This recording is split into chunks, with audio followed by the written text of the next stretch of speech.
নমস্কার বন্ধুরা, আমি রুমি আবার চলে এলাম তোমাদের সবার প্রিয় মাটির একটি নতুন জিনিস তৈরি করার ভিডিও নিয়ে। আশা করি তোমরা সবাই খুব ভালো আছো। জানো তো, কিছুদিন ধরে আমি মনে মনে ভাবছিলাম যে একটি সুন্দর মাটির মিষ্টির প্লেট তৈরি করব। তো যেই ভাবা তেমনি কাজ। জানো তো, আজকে আর আমি নিজেকে আটকে রাখতে পারলাম না, তাই বসে পড়লাম মাটির একটি মিষ্টির প্লেট তৈরি করতে। আজকে আমার মিষ্টির প্লেটে মোট 7 রকমের মিষ্টি থাকবে। হ্যাঁ, তোমরা ঠিকই শুনেছো, তবে কিন্তু একটা টুইস্ট আছে। আজকে আমি কি কি মিষ্টি তৈরি করেছি সেগুলোর নাম কিন্তু আমি একদম মুখে নেব না, কিন্তু ভিডিওটা খুব মন দিয়ে দেখো আর ঝটপট কমেন্টে জানাও যে আমি এখানটায় কি কি মিষ্টি তৈরি করলাম। দেখি তো আমি যে মিষ্টিগুলো তৈরি করেছি সেই মিষ্টিগুলোর নাম কারা ঠিক উত্তর দিয়ে যেতে পারে। প্রথমেই আমি মিষ্টিগুলো রাখার জন্য একটা গোলাকার প্লেট তৈরি করে নিয়েছি। এভাবেই আমার প্রথম মিষ্টি, দ্বিতীয় মিষ্টি তৈরি হয়ে গেছে। এভাবেই আমি 7টা মিষ্টি তৈরি করে নেব। তারপর আমি যে গোলাকার শেপে প্লেটটা বানিয়ে রেখেছিলাম তাতেই আমি সুন্দর করে মিষ্টিগুলো সাজিয়ে রেখে দেব। যদি আমার পেজে নতুন হয়ে থাকো তাহলে প্লিজ সাবস্ক্রাইব করে পাশে থেকো। আর ভিডিওটা তোমাদের কাছে কেমন লাগলো সেটা কিন্তু কমেন্টে জানাতে ভুলে যেও। আমার কিন্তু মিষ্টি ও মিষ্টির প্লেটটা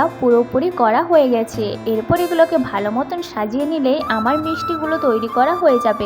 আর এগুলো যদি রং করার ভিডিও তোমরা দেখতে চাও তাহলে কমেন্টে কিন্তু জানিয়ে যেও। আমি কিন্তু ঝটপট তোমাদের সাথে রং করার ভিডিওগুলো শেয়ার করার চেষ্টা করব। এবার সব মিষ্টিগুলো ফাইনাল লুক দেখে নেওয়া যাক। আর তোমরা কিন্তু ভিডিওটা কিন্তু মন দিয়ে দেখো, তোমরা কিন্তু কমেন্টে জানাতে হবে কিন্তু আজকে যে আমি কি কি মিষ্টি তৈরি করলাম। বন্ধুরা, আজকের ভিডিওটা এতটুকু। আশা করি আমার বানানো এই মাটির মিষ্টির প্লেটটা তোমাদের কাছে খুব পছন্দ হয়েছে। আজকের মতো এখানে আসি, আবার দেখা হবে নেক্সট কোনো ভিডিওতে নতুন করে মাটির কাজ নিয়ে।